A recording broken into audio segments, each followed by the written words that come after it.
An earthquake of magnitude 5.3 occurred only 14 minutes ago 42 kilometers southwest of Asadābād, Afghanistan, the German Research Center for Geosciences (GFZ) reported.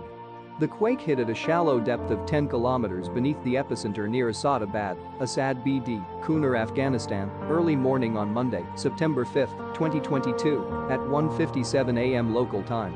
The exact magnitude, epicenter, and depth of the quake might be revised within the next few hours or minutes as seismologists review data and refine their calculations, or as other agencies issue their report. Our monitoring service identified a second report from the Citizen Seismograph network of Raspberry Shape, which listed the quake at magnitude 5.3 as well. A third agency, the European Mediterranean Seismological Center (EMSC), reported the same quake at magnitude 5.3.